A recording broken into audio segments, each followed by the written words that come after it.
C'est le moment de la chronique de Steve Fortin au Journal du Soir, radioinfocité.com.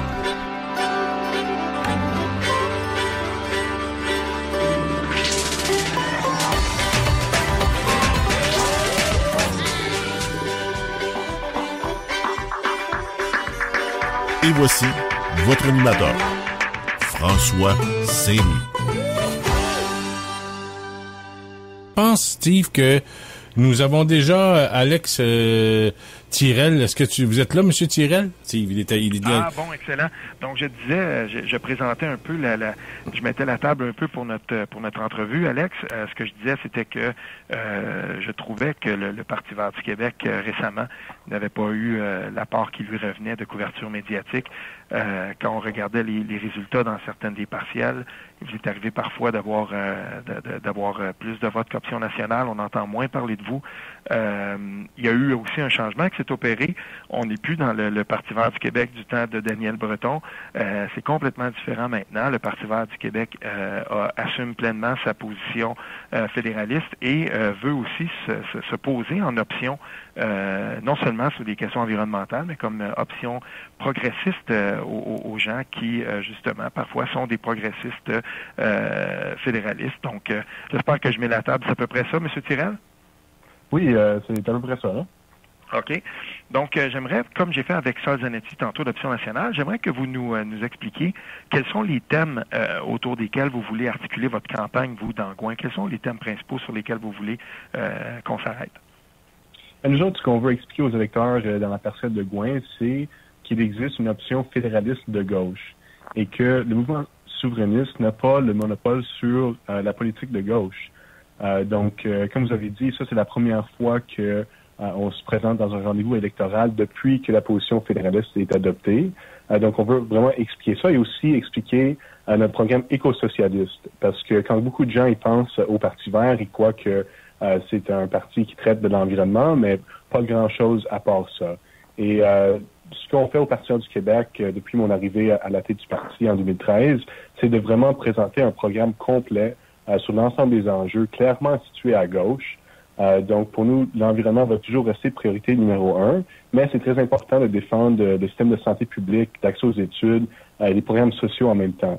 Parce qu'on sait que toutes les crises environnementales qu'on a, ça se limite pas à l'écologie. Il y a quand même des aspects sociaux à tout ça. Il faut quand même réduire notre consommation pour avoir une certaine égalité entre les citoyens.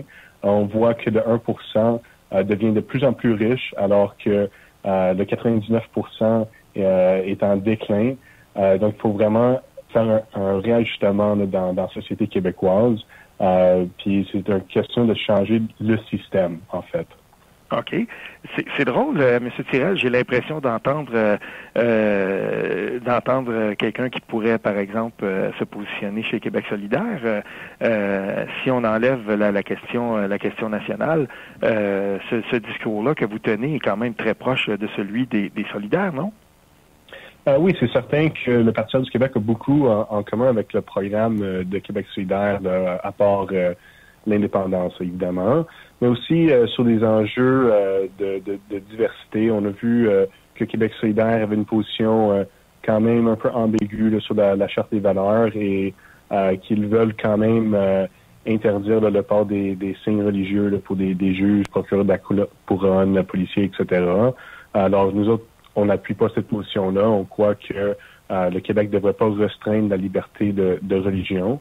Donc ça, c'est une autre différence. Mais c'est sûr qu'on a beaucoup en commun sur beaucoup d'enjeux différents. Mais je crois quand même que c'est important d'avoir une certaine diversité de voix dans la politique québécoise. Puis surtout quand on entend que, par exemple, Québec solidaire, avec Gabriel Nadeau-Dubois, va faire probablement une alliance avec le Parti québécois, c'est sûr qu'il va y avoir des compromis de fait là, sur le programme de Québec solidaire. Ce ne sera pas la même chose qu'ils ont présenté dans le passé. Il va quand même falloir qu'ils s'approchent un peu là, du centre là, pour faire ça. Même juste l'idée de coopérer avec le Parti québécois de Jean-François Lisée, je sais qu'il y a beaucoup de gauchistes qui sont pas trop contents de ça. Fait que c'est quand même important d'avoir un autre parti émergent pour tenir Québec solidaire responsable de leurs gestes.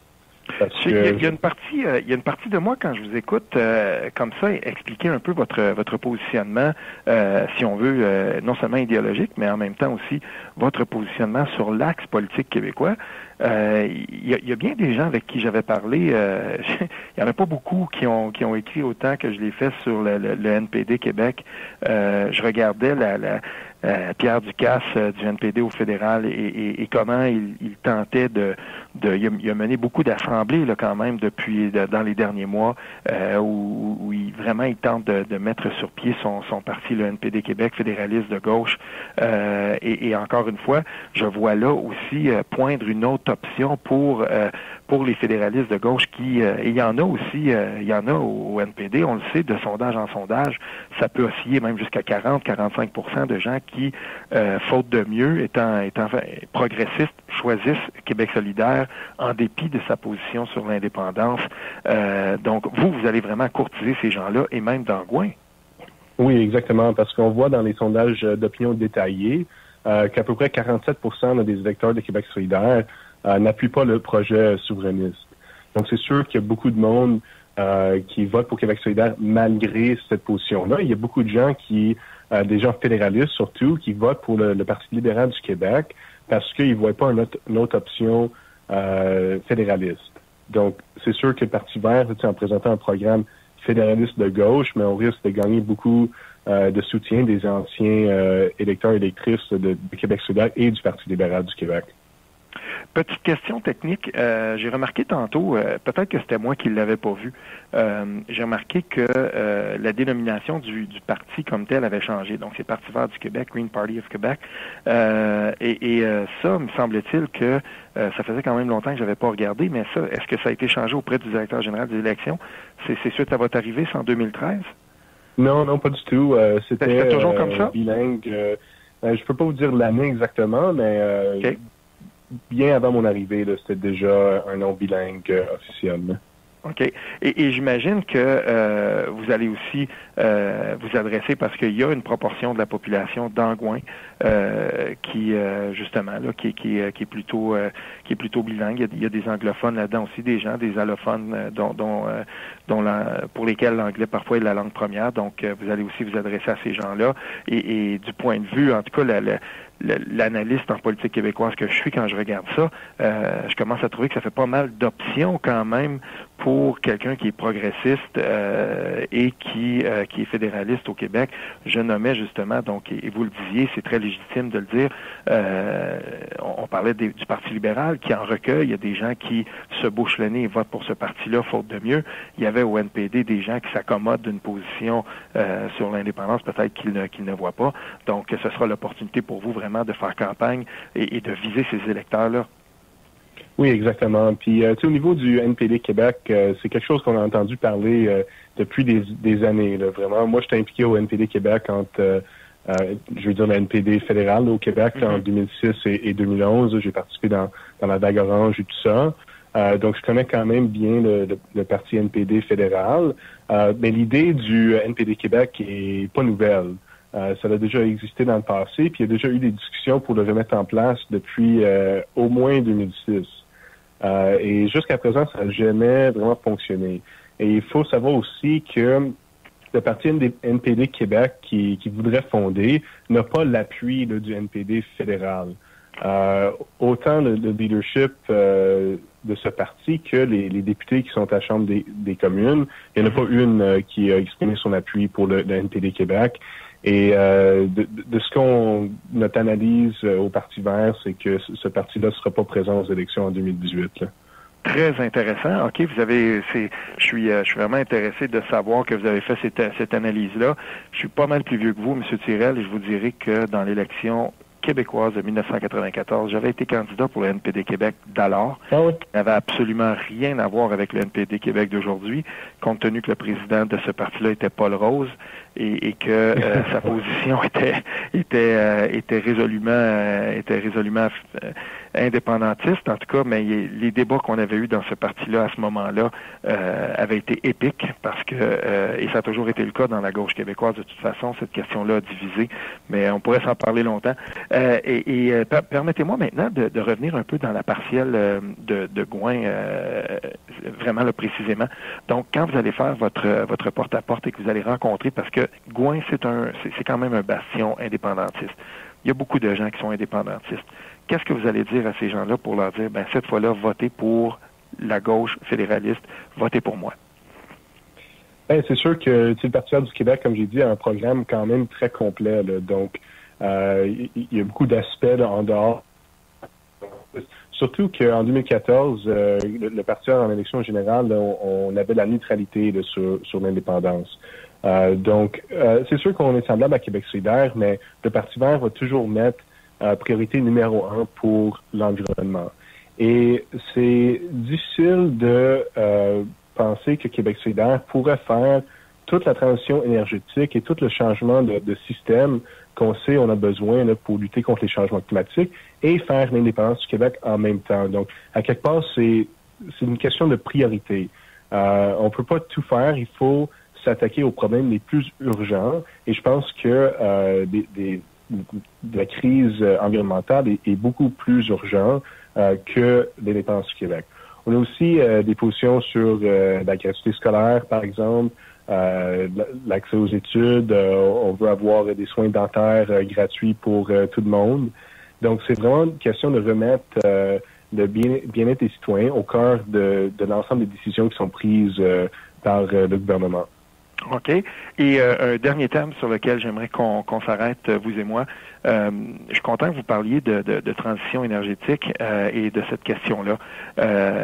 Dans Gouin, vous allez peut-être vous faire parler aussi de dossiers qui sont super importants sur lesquels tous les partis auront à se prononcer peut-être dans cette partielle-là, assurément dans la prochaine élection générale qui s'en vient très vite. On parle par exemple d'un dossier comme Énergie Est. Est-ce qu'au Parti vert, on accepterait par exemple de collaborer avec des partis qui n'ont pas la même position sur la question nationale, mais dans une optique où ça prend des alliances pour bloquer par exemple, parce que c'est loin d'être mort Énergie Est, et pour ceux qui suivent la politique fédérale, comme moi je suis appelé à le faire dans mon travail, mais quand on lit ce qui se passe présentement dans le Canada anglais, faut pas penser que les pétrolières ont mis un X et ont fait une croix sur Énergie Est, loin de là. Et je crois qu'il faudra être vigilant. Est-ce qu'au Parti vert du Québec, on est ouvert à faire des collaborations avec tout autre parti qui prendrait la même position que vous sur ce dossier-là, par exemple? Ça dépend qu'est-ce que vous voulez dire par coopérer. Nous autres, c'est sûr que le Parti vert du Québec va présenter des candidats dans l'élection dans le plus grand nombre de comtés possible, ou sinon l'ensemble des comtés. Ceci étant dit, si, par exemple, on est invité par des groupes écologistes pour faire des sorties communes avec les autres partis qui sont contre Énergie Est, mais c'est certain que on va le faire. Mais il faut quand même que les partis soient crédibles, parce que quand j'entends, par exemple, le Parti québécois dire qu'ils sont contre Énergie Est, mais il faut juste regarder le bilan du gouvernement Marois qui avait appuyé justement le viaduc 9B d'Enbridge. Donc, tu sais, le Parti québécois, quand il est en opposition, il peut être bien critique envers certains projets industriels, mais quand il est au pouvoir, c'est toute une autre question. Donc, c'est sûr qu'on serait quand même hésitant de se mettre à côté là, d'un parti qu'on croit n'est pas sincère là, dans sa position là-dessus. Puis, au niveau de l'Énergie Est, les autres, ce qu'on réclame, c'est le droit de veto pour le Québec. On pense que l'ensemble des provinces, en fait, devraient avoir le droit de bloquer de tels projets, et l'ensemble des municipalités aussi. C'est une question d'autonomie régionale. Et d'autre part, je crois sincèrement que si le gouvernement du Québec serait opposé à l'oléoduc Énergie Est, que le projet ne passerait pas. Là. Mm-hmm. Mais j'aimerais quand même préciser que ça a beaucoup changé depuis l'époque, certainement en tout cas au Parti québécois, depuis le très très éphémère gouvernement Marois. Et je regarde quand même les prises de position qui ont été faites depuis, et je serais très très très surpris que sur cette question-là, on déroge à la position qui est celle du PQ présentement, qui est de s'opposer à ce projet-là, tout simplement, purement et simplement, et on trouvera de toute façon peu de gens pour appuyer ce parti-là au Québec et on verra, mais et on regarde aussi ce qui se passe au fédéral présentement et je suis content de voir qu'il y a plusieurs députés du NPD au fédéral qui se sont positionnés contre et au Bloc québécois on mène une lutte sans merci aussi contre ce projet-là et c'est bien tant mieux. Donc on est avec Alex Tirel, le chef du Parti vert du Québec, qui se présente dans Gouin pour la partielle de Gouin le 29 mai prochain. Donc je vous invite donc à aller regarder le programme et à regarder la proposition que ce parti-là a à offrir. Et je vous remercie beaucoup d'avoir pris le temps d'être avec nous, M. Tirel. À la prochaine. Merci beaucoup. Oui, bonne soirée. Là. OK, merci beaucoup. Bonne soirée. C'était Alex Tirel, chef du Parti vert du Québec. Donc, son implication au NPD, ça, tu vois, je l'avais pas vu, je l'avais pas remarqué. Faut dire que c'est ça, le NPD de l'optique du Québec, on en entend un petit peu moins parler et on le voit peut-être un petit peu moins. Et je suis très intéressé par ce qu'il vient de nous dire par rapport au NPD Québec. Il doit être même plus branché que moi sur ce dossier-là. C'est intéressant, on verra ce qui va se passer. Et il y a une place à prendre là pour le Parti vert du Québec, en fait, de peut-être occuper cet espace-là du progressisme, si on veut, de gauche. Un petit bémol, par contre, j'ai eu la chance de parler avec d'ex-députés, même des députés qui sont encore du NPD au Québec présentement, avec un en tout cas qui me disait que c'est vrai que il n'y avait pas beaucoup d'appétit pour un NPD Québec, en tout cas de l'époque de Thomas Mulcair. Il y a des députés qui s'étaient prononcés carrément contre de façon très vocale, mais tous n'étaient pas contre. Je pense par exemple à Nantel, Pierre Nantel, qui lui était plutôt pour. Et ce qui arrive avec ça, c'est que on se disait dans certains cercles du NPD au fédéral, c'est pas normal qu'on n'ait pas d'aile québécoise. C'est pas normal qu'on soit dans toutes les provinces, mais qu'on soit pas au Québec. Et certainement pas quand il y avait eu la vague orange. Et là, il y avait eu des discussions au caucus québécois, des discussions virulentes. Et moi, on m'a envoyé des notes de ça, des notes de discussion qu'il y avait eu. J'étais à même de pouvoir lire ça. Je trouvais ça hyper intéressant. Mais ça avait fait l'objet de vifs débats à l'intérieur du caucus du NPD à l'époque.